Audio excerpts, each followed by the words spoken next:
to another edition of Right on Rangers Live, coming at you Tuesday night. Texas blowing it out of the water here, out of nowhere. Hello. It's a good night to be a Rangers fan, man. Good night if you like a lot of offense. Not something that we're necessarily accustomed to, but we'll take it. And I hope they saved some runs for tomorrow, as we always like to say. We save a few runs for tomorrow. That would be helpful. My goodness. What's good, everybody? Brian, what's going on? Marcus, what's good? Daniel, what's good? Kachow, yes, sir. He sure did. Lord Tubbington, my guy. Thanks for hanging out. Yeah, look. Rocker definitely had an outstanding game tonight. Little surprised they pulled him at 75 pitches. I'm not sure how much I get that, but I'd love to hear the explanation from Skip post-game. Just doesn't make a lot of sense to me. The bullpen and the lack of arms has been so well publicized, right? It's been so well publicized. It's a 10-0 game. I just kind of question using the pen, but, Marco Gonzalez obviously filling in a mop-up duty role really nicely here. So, look, I think it's all going to work out, but it didn't quite get the 75 pitch pull. I think obviously it's ended well. I don't see a massive 10-run comeback incoming here, but we'll knock on wood anyways, just in case.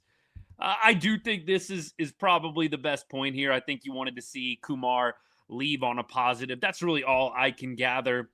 However, when we're complaining about bullpen usage, it's like, you look at some of these moves and you just kind of shrug your shoulders a little bit. It's just a weird team, isn't it? It's just a weird team. I know that's not very analytical, but it's just such a weird team. Like, that last bottom half of the inning was a perfect example. You got former Ranger minor leaguer Luis Angel Acuna throwing meatballs, and the Rangers go down 1-2-3 promptly. I mean, this is just such a weird team in that regard. They really are. I mean, they're raking against the White Sox. Not best arms, maybe, but against top arms. And then they go down 1-2-3 against the beach ball guy. I mean, you can't make this up. Baseball is a beautiful sport, ain't it? It wouldn't be Skip if we weren't questioning things. I totally agree. Buzzer is 3 outs away from going 2-3. Absolutely. Hey, Zach, my guy, thank you so much for the gift. Not needed. Much appreciated, brother. Kumar hasn't pitched since before the All-Star break. Maybe the time off doing him some good. Evan Carter, he is under this one, and he's going to toss it in. Rangers 1 out away from their 51st win of the season. I think, is it going to be Quantrill tomorrow for who we're starting? Going to be Quantrill, I would assume. Cauley and Osuna definitely were on at one tonight. Nimmo and Osuna combined for 7 total hits. That's a pretty nice line for your outfield, man. Look, Alejandro Osuna, you guys already know. I won't be too insufferable tonight, but man, what a game from Osuna. I mean, he'll be on the bench tomorrow. Like, it's not even a question. It doesn't really matter what he does. I'm sure he'll be on the bench tomorrow, unfortunately. But you guys know how I feel. I think they need to find ways to get Osuna into games. Look, I was actually kind of upset with myself. I hadn't looked up earlier what Alejandro Osuna is hitting with runners in scoring position. I mean, if you're old school, it's well over 300. If you're a little more on the new school side of things, the OPS is close to 1,000 with runners in scoring position. Like, I as an Osuna truther, and I will give myself that title, I was a little bit surprised that I did not know that. I knew, obviously, that he's clutched up in a number of late game runners in scoring position situations. I think those are pretty well documented. But nevertheless, man, Osuna coming through tonight. First 2 hits were the biggest, both RBI singles. And then he added a third hit as well. I think the Rangers have to find a way somehow to get this guy in the lineup. Get creative, do what you got to do. I know that they are trying to get Evan Carter right. I know that obviously Wyatt Langford isn't going anywhere. Brandon Nimmo's not going anywhere. It's going to be tough. They've got to get more creative. How can we get this guy in the lineup? Here we go. First and second, 2 outs.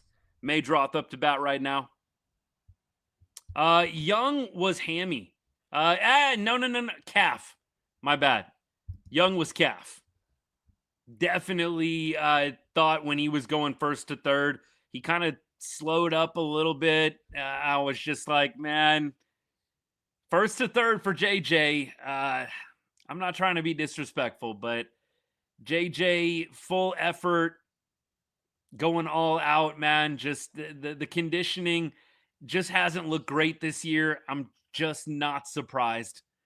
I know maybe I'm kicking him when he's down a little bit here, but I'm just not surprised with the JJ stuff. I'm not. The bat's been great. Everything else for Josh has just not been good. It's not been good. Do we have an update on Seager? I think he's trending positively. I think he took BP today, if I read correctly. And then I think also they're kind of maybe thinking Mariners series or maybe next week when they go out on the road. I don't know if they're thinking that we're going to do a rehab assignment or not. Nicky Lopez, by the way, fields throws. Cue the I Like Texas music. Rangers win their 51st game of the year.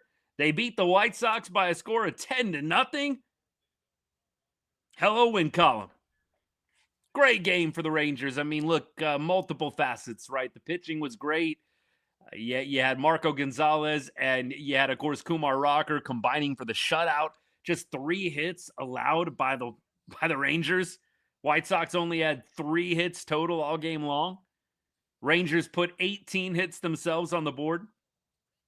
Probably one of the more complete wins of the season. I'm not really sure I can think of a whole lot more. This has got to be a top 5 win just in terms of completeness, right? Look, are there more clutch wins? Are there more exciting wins? Sure. But like just well-rounded. You had excellent pitching. You had excellent hitting today. I mean, not much more you can ask for. Let's see if we trade Osuna, I'll lose it. I do think Osuna is going to be some bait. I really do. I'm not going to at all be blind to the fact that Osuna is a little bit blocked in the outfield right now. And yeah, they definitely could keep him for depth. But look at what they did with him the last week. They barely used him. They barely used Osuna.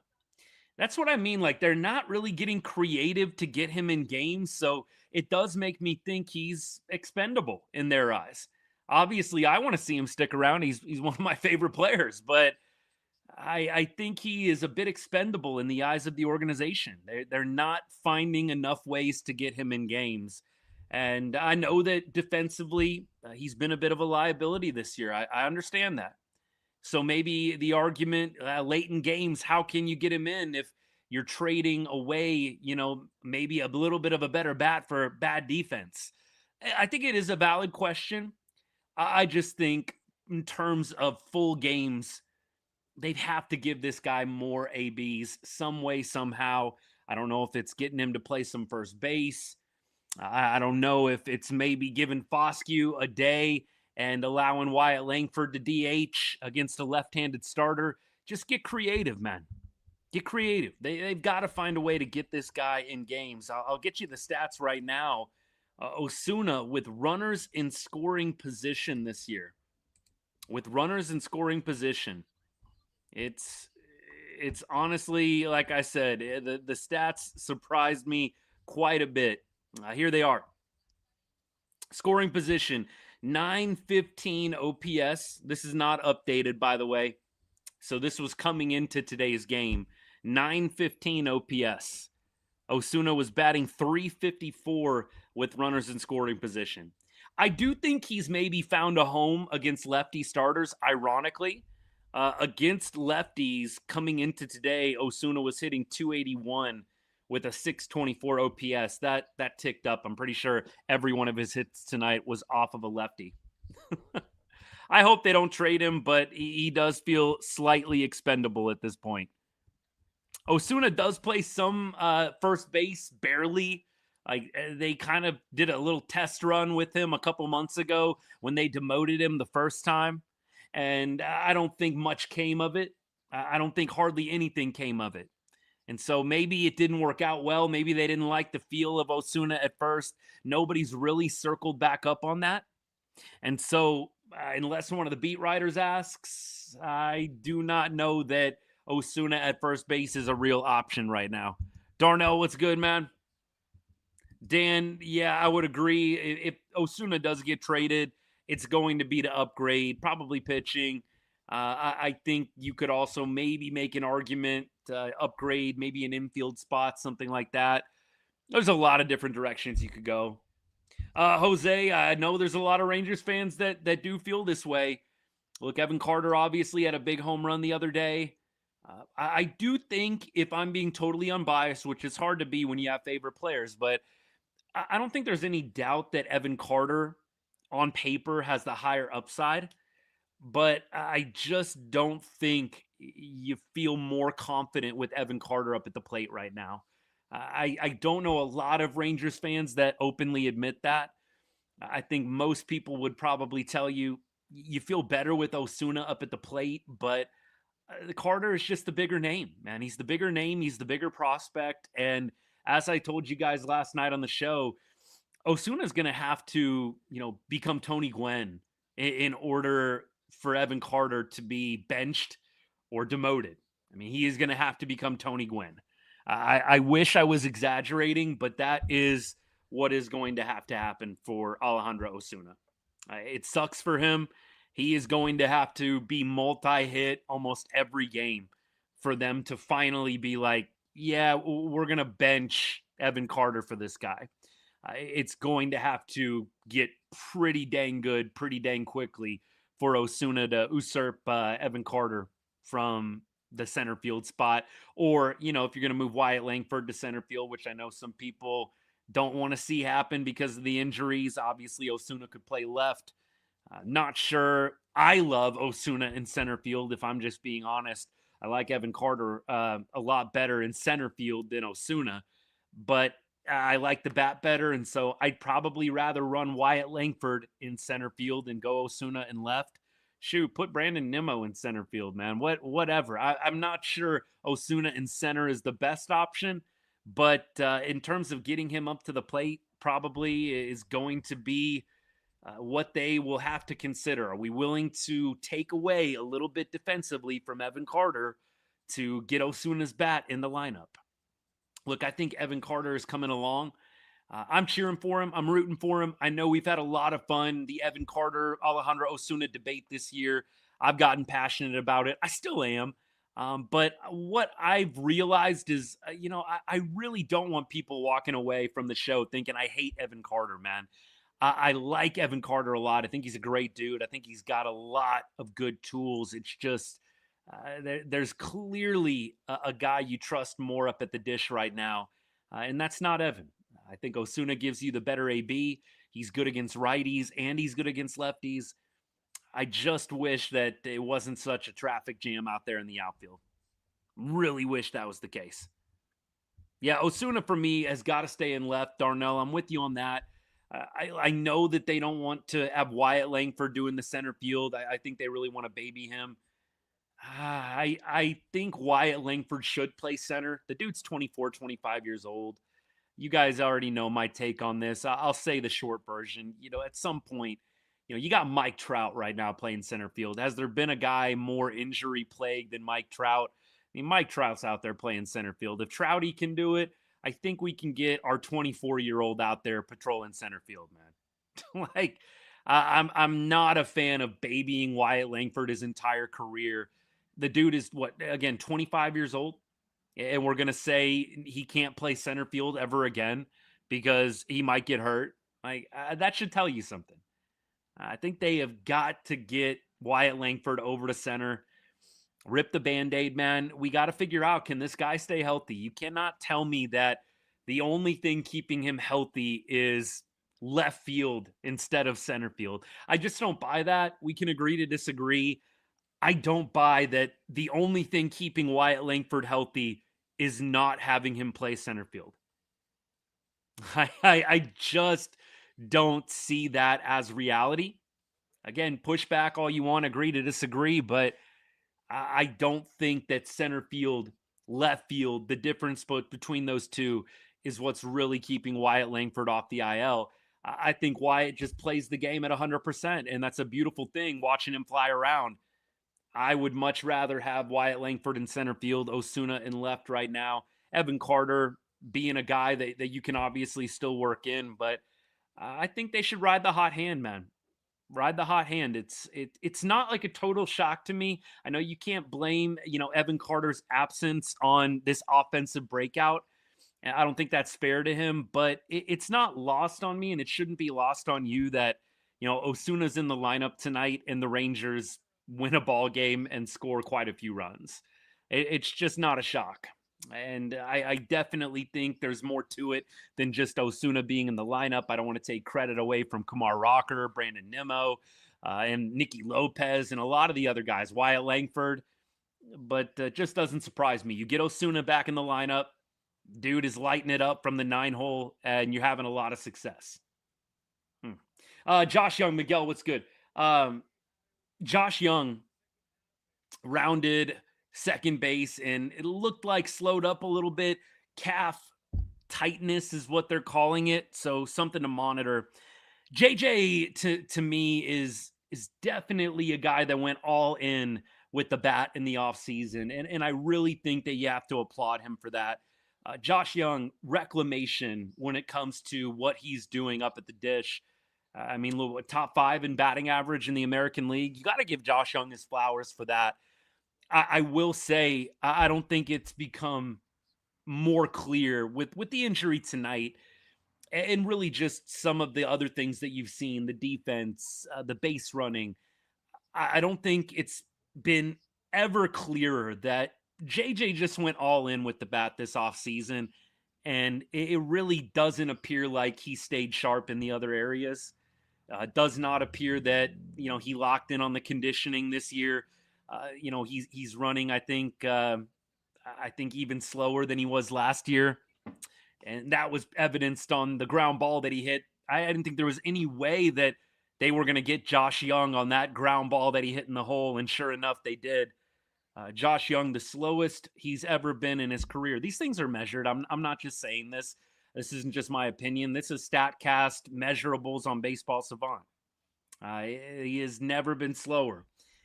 Fielding glove has not been good either. It feels like the cost of the bat being as good as it is just about every other element of Josh Jung's game right now. Osuna interview. Such a good outing today from him. Limited the White Sox to just one hit. We saw how much offensive production they could put together yesterday. So what can you say about the job he did? I mean, we was fight, and I know that's a tough loss yesterday. And we come with a lot of energy today. Just try to support Kumar, and he did his job, and we support today really good. Awesome, thanks, Alejandro. How do you not love this dude? I'm not just saying this like biased. How do you not love this guy? Like, how do you not love Alejandro Osuna? I mean, first of all, the dude just gets on base. He comes through in the clutch. Is he hitting a million homers? No, he's not. But, there's some greats that have played this game that weren't big sluggers, big home run hitters.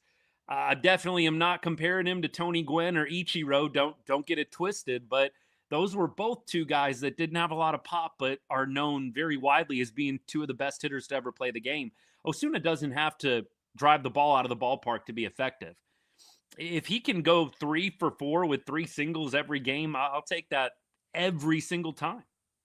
There's no question, man. This is probably one of my favorite Rangers. Should be one of yours. The dude has great energy, and the other thing that I love about him is the teammate that he is. You never see this guy pouting ever. Like, you go to the dugout pan from whatever happened on the field, he's like the one that's always cheering, always supporting the team, never in there pouting about how he's not in the game. Like literally every time the camera pans to Osuna in the dugout after somebody gets a big hit, the dude's like the loudest one. Look, I know these are intangibles. I know that this is a production-based business, but it's just very hard, I think, to not like what this guy brings to the table. Let's see. What are we talking about here? Jay, what's good? Langford in center, Osuna in left. Yeah, that's what I'd like to see. I'm not saying demote Evan Carter, although it might be good for him to get consistent ABs against lefties and righties alike. But I do think you should ride the hot hand with Osuna. Got to find a way. Zach, I'm with you. Doesn't always have to be an extra base hit to bring in a run. Absolutely. Yeah, JS, I'm with you too. Like, again, Osuna, you have seen Rangers players not doing well, not getting playing time. You've seen guys pout in that dugout, man. You have. You've seen it. I don't want to name names and put guys on blast. I've got about 2 or 3 guys in my mind right now. Pouters. And the body language is just terrible. They're not playing well. They don't care about what anybody else is doing because they're not playing well. Again, every time the camera pans to Osuna, after a big hit, after somebody does well, even like Evan Carter, man. Evan Carter was hitting homers and getting base knocks the other day. Osuna's like, again, the most hyped one in there. How do you not love this guy? All right, what are we talking about? Corey Seager? We talking a lot about Seager in the chat over here? Look, here's how I feel about Corey. Make sure he's healthy. Make sure he's healthy. I don't want to get over dramatic here, but if we're talking about Corey Seager, I really do worry that a lot of the fan base that still supports Corey is going to turn even more on the guy if he comes back and after 4 or 5 games goes on the injured list again. He has got to come back 100%. There's no reason for the Rangers to rush this guy back. He has got to come back 100% healthy or don't bring him back. Because I just feel like, again, he comes back for this series with the Mariners or next week. He starts the series next week. And then after a few games, he goes back to the bench. He's hurt, needs another couple days, IL stint. You're going to see a lot of people, I think, start to turn on him even more so. I think he's already got a lot of fans that are turning on him. I feel bad for Corey. I am not on the page to just trade him for a box of rocks. I think that's a very dumb idea, and I've said that multiple times. Corey Seager's stock is at an all-time low. You'd be stupid to try and trade him right now. You got to build him back up, and that starts with making sure he's fully healthy. He's got to be fully healthy. You rush him back, he gets hurt again, it's just going to get uglier. We have got to get this guy at 100% before we try and get him back on the field. Now, in terms of, like, missing Seager, no. I can't say right now I feel like the Rangers are worse off without Corey. Let me just be dead honest. I know some people might think I'm crazy for that take. I bet a bunch of y'all don't, but I don't think the Rangers are worse off right now. Corey Seager was not giving you anything before the injury. And I know that might sound disrespectful, but, I mean, the guy was hitting under 200, had an OPS in the 600s. I mean, Osuna is contributing more than Corey Seager at this point. Like, the truth hurts on that. And so, no, I don't think the Rangers lineup is necessarily missing Corey Seager. TLC, what they're missing is the version of Corey Seager that we're all used to. They're not missing the Corey Seager that we're seeing right now in 2026. They're definitely not missing that. What they're missing is the version of Corey that showed up in 24 and in 25. 2 productive years for him. Right now, the idea of Corey Seager is what is actually being missed more than Corey Seager himself. It's the idea that Corey can hit 20 to 30 homers. He's not, but he can. And so I have to catch myself because, yeah, if you can get a guy doing what Corey Seager's done most of his career back in the lineup, you take that all day long. but that's not what he's been giving you. Now, do I think that you don't play him, you keep him on the bench? Absolutely not. You just can't do that. It's not a possibility. They are not at all even thinking twice about keeping Nicky Lopez in the lineup for Corey Seager. They're not thinking about that, man. They're going to be playing Corey. But let's just be dead honest. They're not missing his bat right now. I know that CY is doing the public relations media tour and talking about, Corey Seager, man, he comes back. Montgomery, Bradford, when they come back. I think, what was he on, 105.3? Was CY on 105.3 The Fan? And he basically said to them he couldn't give them a straight answer on what was needed at the deadline because he can't fully evaluate the team because they're not 100% healthy. Did anybody else hear the CY interview on the radio? I was just shaking my head hearing that, man. We get the same dang speech from him every single year. Man, it's tough to evaluate. We just don't have everybody on the field. You really can't say what this team is. They just haven't all played together. Yeah, they have. I mean, it hasn't been a lot of games, but we've seen Corey Seager and Wyatt Langford play together. It was early, but it didn't go that great. Again, we're hoping for the best versions of these players. It didn't go that great. Really, Jordan Montgomery and Cody Bradford are going to be swaying your decision-making at the deadline? What? Two guys that haven't pitched since 2024 are going to be influencing your decision-making at the deadline that heavily? I'm sorry. I know this comes off as disrespectful to these players, but I mean, Monty and Bradford to me are a step above lottery tickets. You have no idea what you're getting with Jordan Montgomery. No clue. You have no clue what you're getting with Cody Bradford. Cody Bradford hasn't pitched since 2024. Neither has Monty. And when he did pitch in 2024, Monty was bad. I just can't believe that CY actually went on the radio and said that Jordan Montgomery and Cody Bradford are keeping him from being able to fully determine what they need at the trade deadline. I know he's got to do the PR hoops and do the laps around, play some things close to the chest. I get it. But man, what are we doing? Cody Bradford and Jordan Montgomery, I love the two players. Right now, with their injury history and the fact that they haven't pitched competitively since 2024, they're a step above a lottery ticket. I don't think that the Rangers fans that are thinking those guys are going to come back and crush it are crazy. I love the support. I love the passion that those fans have for those players. But, let's just be totally unbiased here. It's a step above a lottery ticket. You have no clue what you're going to be getting with either one of those guys. You think some minor league starts are going to convince me one way or the other? I need to see a month in the major leagues. These guys shouldn't even be on CY's mind for the deadline. I've got to see them pitch in the majors for 3 or 4 weeks before I actually determine whether or not they're going to be useful for October. That was totally a CY cop-out. Totally. Yeah, Jordan Montgomery's throwing John, is it 92?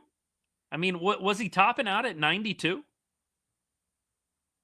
I mean, I hope he does well. I'm a Monty fan. I love the signing. I told you guys at the beginning of the season, in the offseason, I said I love the Montgomery signing. It's a great clubhouse move. He's a legend for what he did in 2023. Brings a little veteran leadership. I think it's huge. Not counting on him to be my Game 3 starter. Bring him out in the bullpen. I'd be happy to do that. Yeah, this version of Rocker was incredible. Look, consistency. Remember when Mackenzie Gore started against the Astros on 3 days rest, went 4 innings, 1 earned run, And, we were all like, man, this is what we've been waiting for with McKenzie. And then the other day happened. Like, and then, he had the start that he did last week. Like, with Rocker, I feel the same way. He pitched awesome tonight. Definitely should get his flowers for what he did for the Rangers this evening. But, man, I got to see some consistency before anybody need apologize or do a victory lap. The Kumar truthers that are out there, let's let the guy have maybe 3 of these starts in a row. He doesn't have to necessarily go one hit ball. Give me 3 quality starts in a row. And then I think we can start talking a little bit differently. But at this point, a great start. Let me see more of it, baby. Let me see more of it. That's so many of these guys, though. Hey, great random one-off game. Now, could you do this for like 2 weeks in a row? Like, is that too much to ask for? Skip on the podium right now. Let's take a little break here. Before, so hopefully he's okay.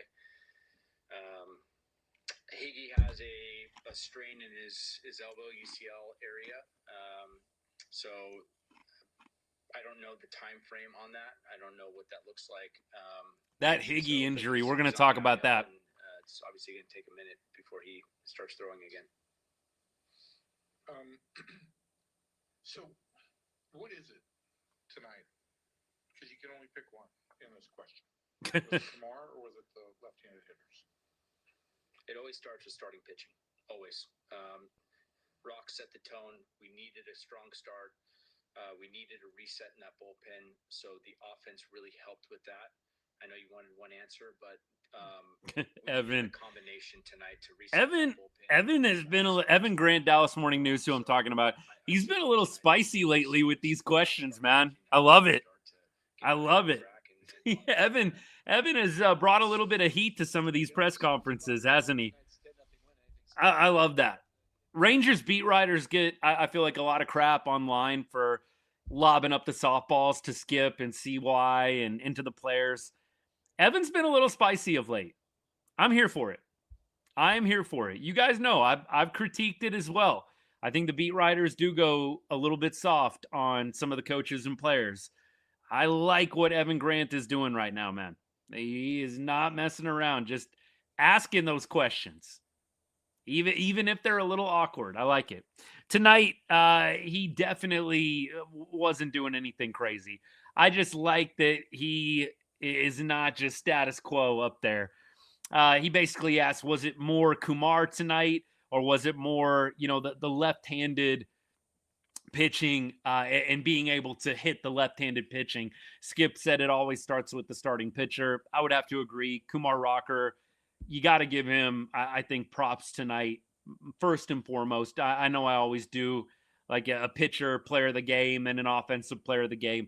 I would agree with Skip. It definitely starts with what Kumar did tonight.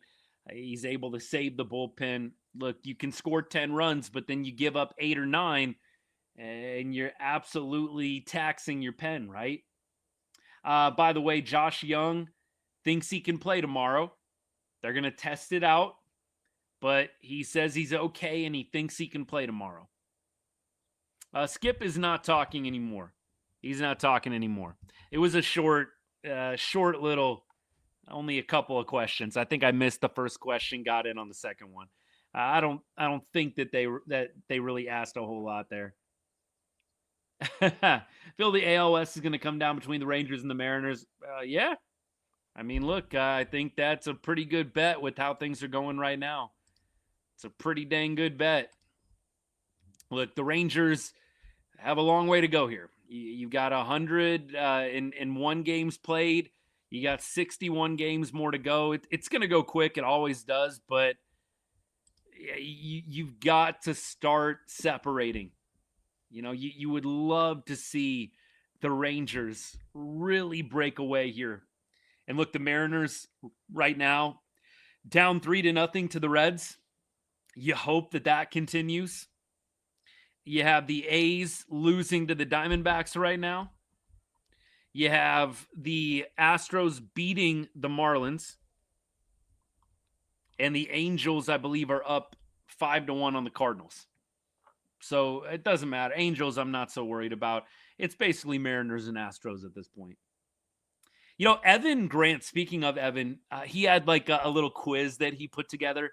I don't know if you guys saw that. It's like, you know, what kind of Rangers fan are you or something like that. And it was great. But, you know, he basically, he had some truthful things in there that I really liked. And, you know, he essentially said in so many words, like, absolutely, this team is benefiting from a bit of a lackluster AL West, but it's there for the taking.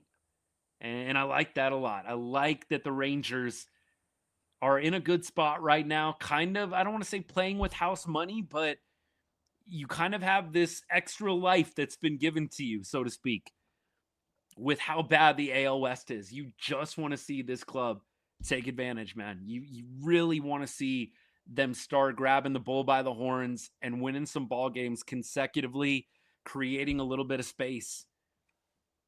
I know that they find a way, like every other game, to totally make you give up hope and then reel you back in 24 hours later. That is the story of this team. And I don't need them to go on a 14-win run like the Red Sox. You know, I'll take it. I don't need them to win 14 in a row. But could we get 5, 6 in a row? Something like that? Man, I would like that. We played better against them, but man, I'm still nervous about this weekend series with the Mariners. Look, bringing it full circle to what I was telling you guys about that Evan Grant quiz. You know, the Rangers, honestly, I'm more worried about them beating themselves than I'm worried about any of the other teams in the AL West. I'm just worried about the Rangers beating themselves. Like, are they going to be non-competitive, walking guys on the pitching side? You know, throwing meatballs, getting hammered like, you know, DeGrom and Evo were the last couple of days. You know, are the bats going to suddenly get non-competitive?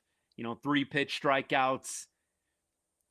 I worry more about the Rangers beating themselves than about any other team in the AL West beating them. Honestly, I think the Rangers, if they could find a way to just grab a little more consistency, easier said than done, they could start running away a little bit with this division. I don't know if it's going to happen. I have my doubts about that happening. I have a feeling it's going to be a little bit more of what we've gotten the entire season, maybe slightly better, and that might be all you need to make it to October. But man, would it be nice if the Rangers could take advantage of the rest of the AL West really not playing great baseball. I mean, look, at this point, it is interesting, but the Rangers may need to acquire a catcher. Kyle Higashioka is on the IL with a strained elbow, so he's shut down for a minimum of 10 games. That's going to put you right before the trade deadline. Remember, the ploy, the whole idea was maybe you could trade Higgy on an expiring contract to a team that needs a catcher. I don't know if the IL stint really is going to affect that a ton or not, but it's not great. I can tell you that. It's not ideal right before the deadline for this to happen. That being said, I haven't really gotten a great update on Danny Jansen. I have not even gotten a great update on that. So we'll see when he's coming back. Austin Wynn's great getting an opportunity, but you wonder if maybe the Rangers are a little bit more inclined to go get catching help now that they've got the Kyle Higashioka injury. I don't know. Not needing an IL stint. Didn't they put Higgy on the IL? Lord Tubington, you talking about somebody else? I thought they put him on the IL. Are we talking about Josh Jung? Yeah, I mean, Josh Jung, I think at this point, if we're talking about Jung, I wouldn't push it either with him. You need his bat.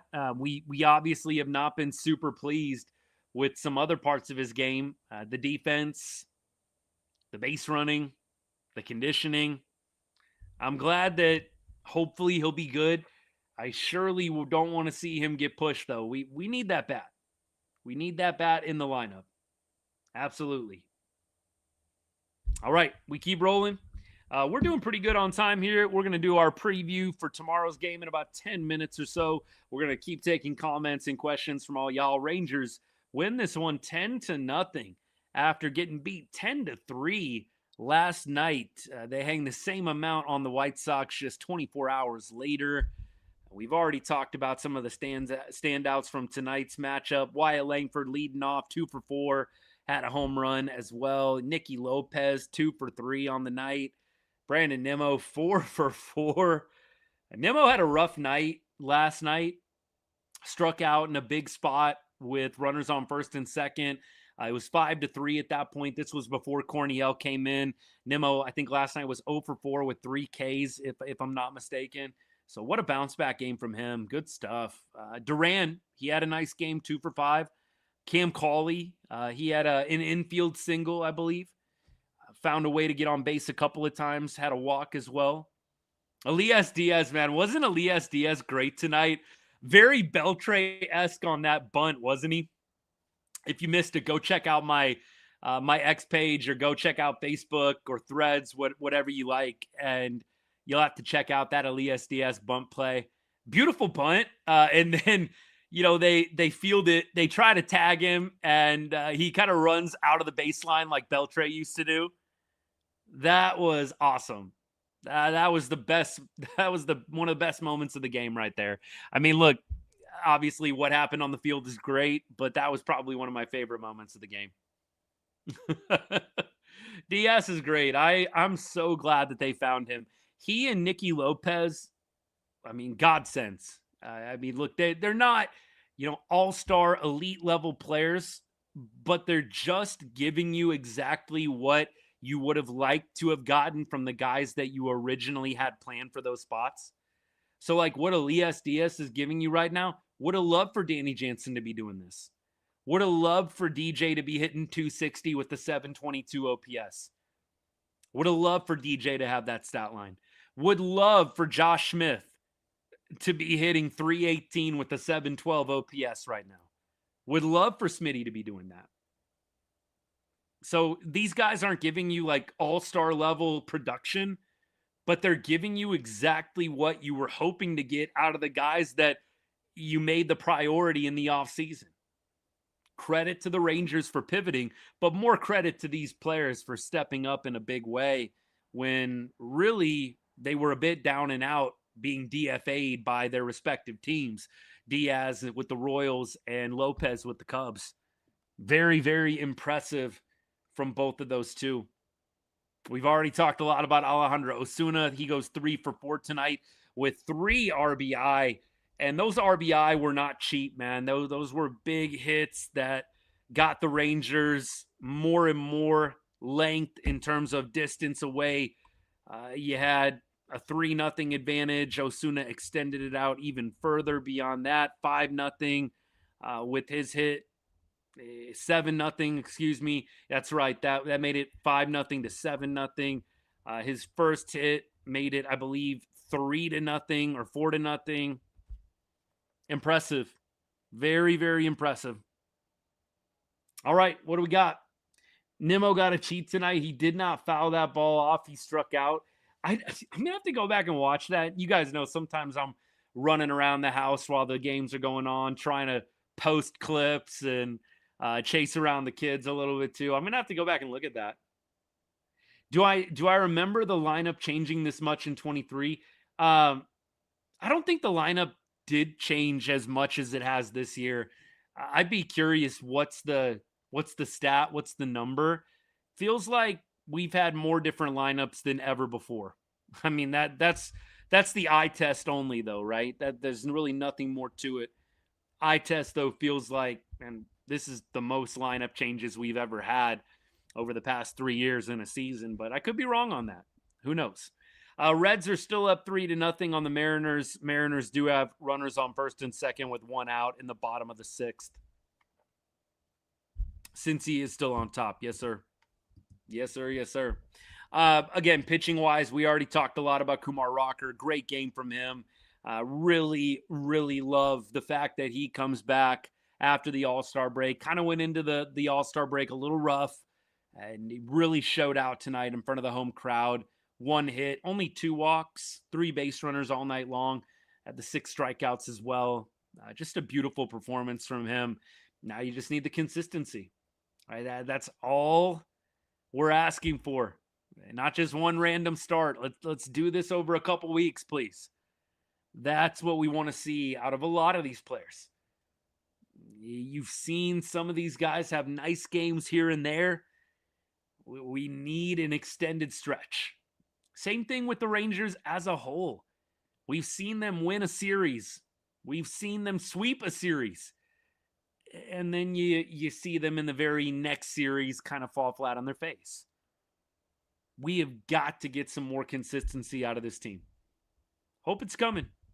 After they get done with the Mariners, it feels like you have some very winnable series coming up. That doesn't always mean everything, but it sure would be nice. As I said, see the Rangers go on kind of one of those little rascals runs, 16-4, right? Win 16 of 20. Maybe you're not going to, like I said, win 14 in a row like the Red Sox. Give me a 16 out of 20 stretch. Would love it. And that would probably really create a good amount of distance. Look, no division lead is safe in August. We've seen so many teams in the West, especially, really soil the bed. Man, the Mariners, they were up like 10 games a couple years ago, wasn't it? Was last year or in 24? I remember the Mariners were like running away with the division, and then the Astros like came charging back. Rangers made it a little interesting there at the end too. Like, no division lead is safe in August, man. You're gonna have to continue to win games all the way through September to put the division away. But I just feel like the Rangers, they are in a very good position. You add some talent. I'm not saying, trade away Walcott or anything. I think we talked about that. I think you can get away this deadline without trading him. Maybe there's a couple of scenarios I would be okay with it, but there's not many. And not many players that I'm willing to give up Sebastian Walcott for. I think they're going to get away without trading him, but it does feel like you add 2 or 3 more pieces, the Rangers could easily make it to October. Are they going to win the World Series? Depends on who they get. Depends on Corey Seager and how he comes back. There is still a lot to be determined there. But I absolutely think you buy a couple of players, there's a good shot of making the playoffs. It's just what they're going to do after that. And man, you just got to be careful because the last 2 years you bought at the deadline and fallen flat on your face. That can't happen again. Can't happen again. Big Tex, I'm with you. Like, if I'm trading Walcott, I'm getting a star in return. I'm not just getting, Luis Ariz for half a season. Honestly, Miguel, what's good, my guy? Appreciate you hanging out. I've always said in a 7-game series, anything can happen. Anything can happen in a 7-game series. I would hate for the Rangers to be playing the Dodgers 14 times. The question was, can they beat the Dodgers? The Blue Jays are a perfect example. I mean, look, how close were the Blue Jays to beating the Dodgers last year? It didn't happen. Dodgers obviously clutched up and deserve every bit of that World Series. I don't take anything away from LA. They won that World Series, no doubt, no questions asked. But man, anything can happen in 7 games.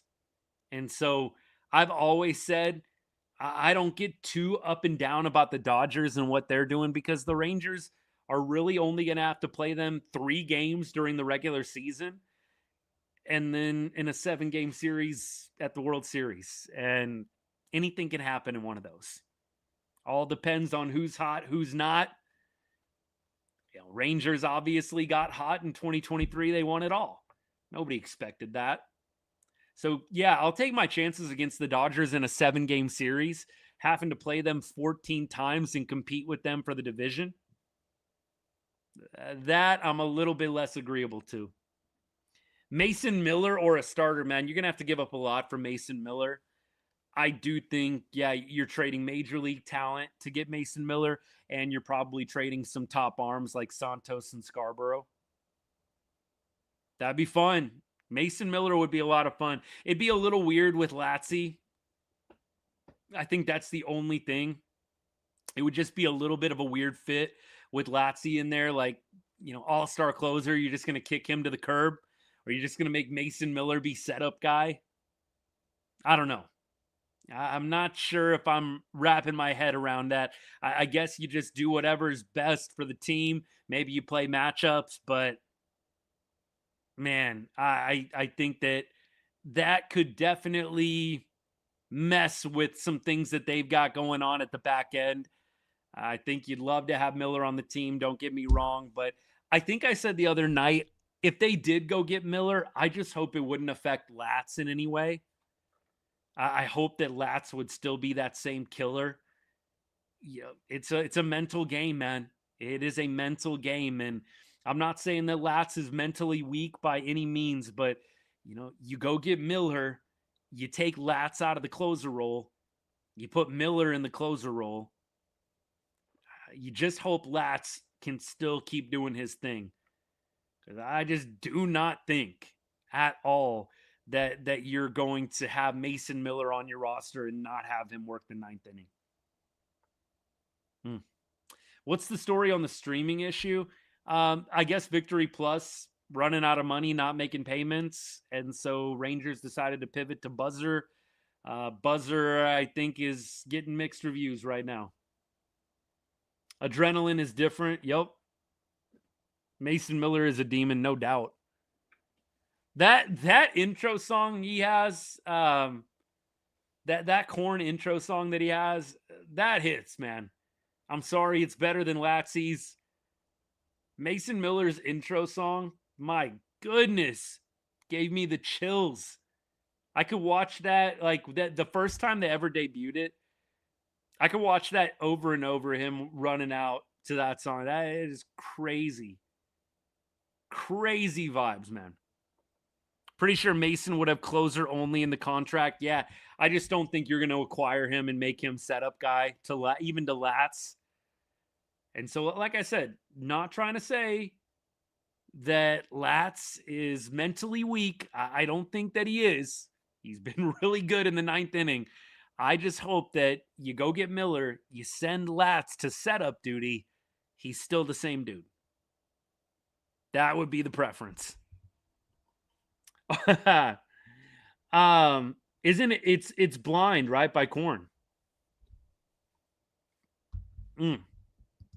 Great song. Great song. Blind by Korn is what Mason Miller runs out to. Go and look on social media for the intro if you haven't seen it. You'll know exactly what I'm talking about. Trent, yes, sir. Why did we drop Paddock and keep Quantrill?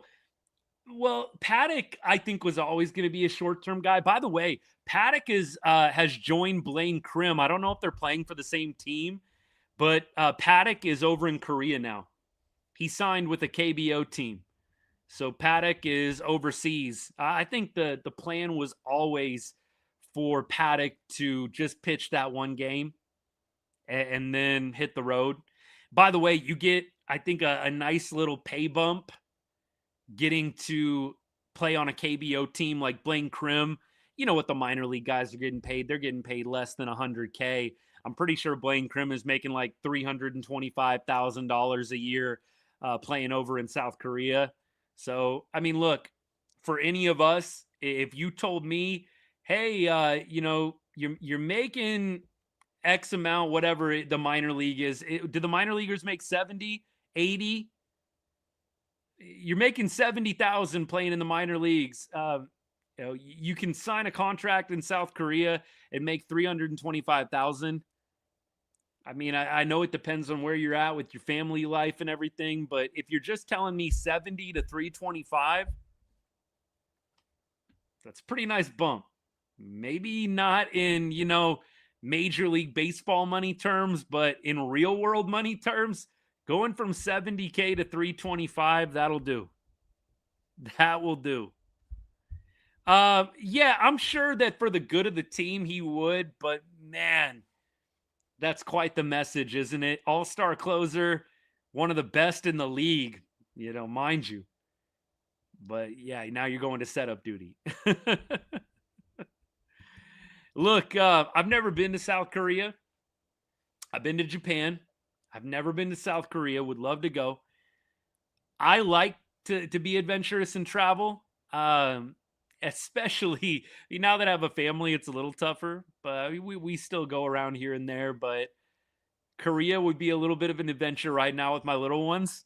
But man, if I was a 20 something, just playing professional baseball, I would absolutely love to go and try something new over there. If I wasn't able to break through in the majors, hey, I'll play for 325, have my pay bumped 5 times, and do a new culture for a couple of years. It's not like you have to be over there the entire year. You get the entire off season. You can come back to the States, do your thing, but you get to make $325,000 compared to 70. Hello. That'll work. Yeah, Big Tech's atmosphere over there is awesome. Like, I actually, when Blaine Crim first signed over there, I watched, I think, one of his first games. I was up late, and the games start like at 1:30 in the morning my time. And I just happened to, I don't know if I couldn't sleep or if I was just up doing stuff, but I decided to tune in. And man, it's loud, pretty nonstop there, cheering, chanting, music. Like, it is a fun environment, getting to watch games. I went to a game in the Tokyo Dome when I was over in Japan. It's like a playoff atmosphere for a regular season game. It's a lot of fun. A lot of fun. Brody, what's good, man? What did I miss? I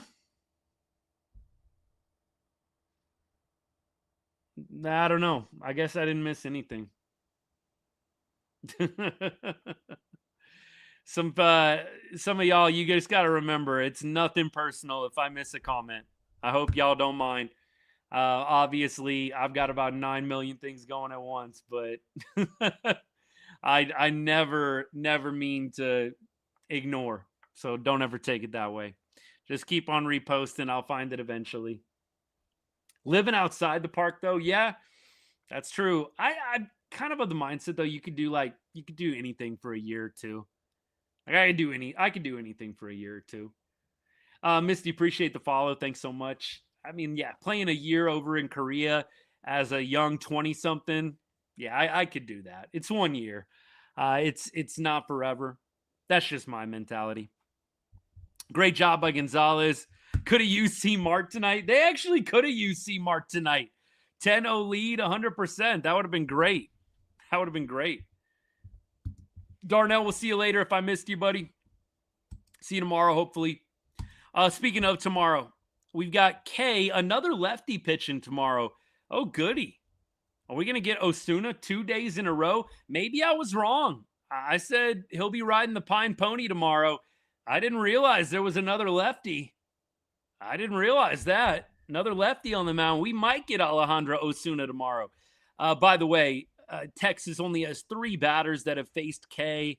Lopez is 1 for 1. Nimmo is 1 for 1. Austin Wins, the new catcher that was called up after Higgy going on the IL. He is 1 for 5. Acuna is 1 for 2 against Cal Quantrill. Benintendi is batting .300 with 20 ABs against Cal.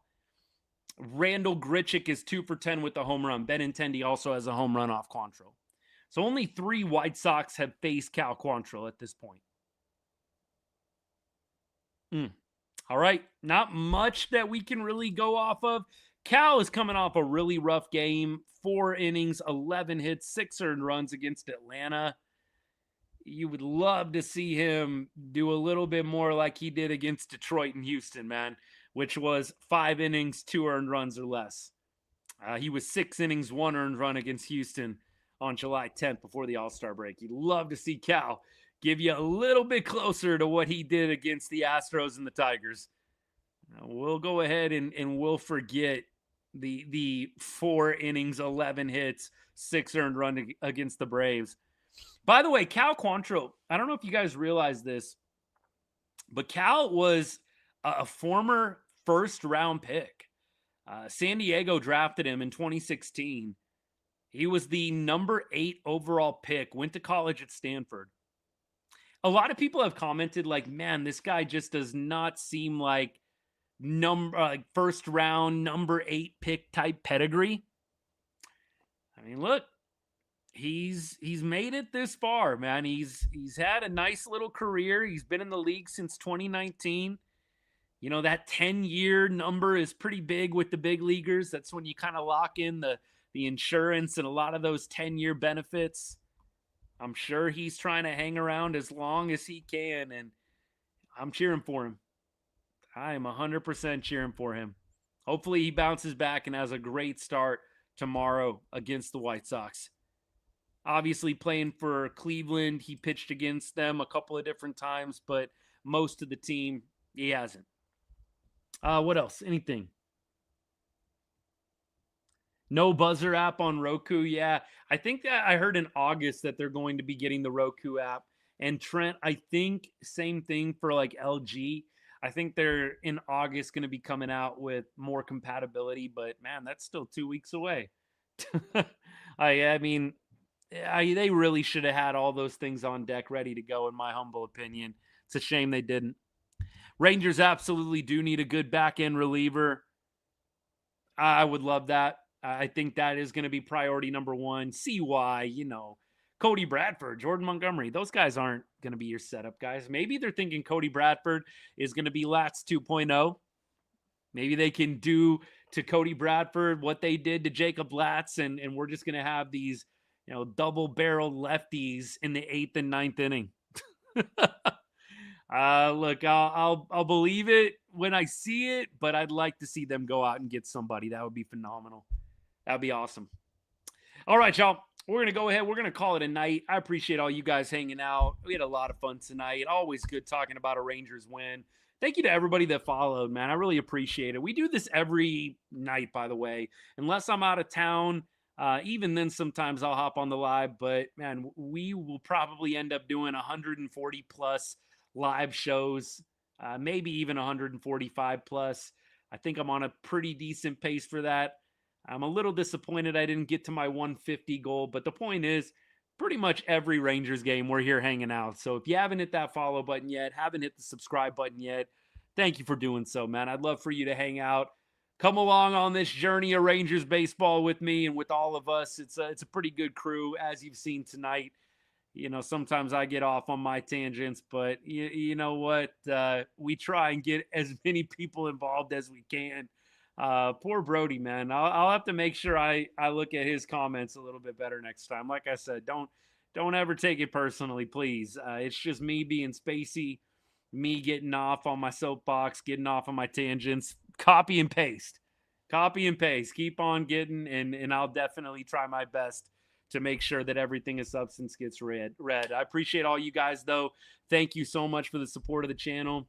Great win tonight. And hopefully we can do it again tomorrow.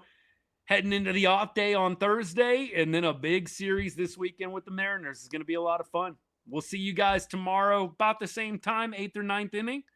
That's going to be the plan. All right, y'all. Have a good night. And as I always say to end every show, God bless and go Rangers.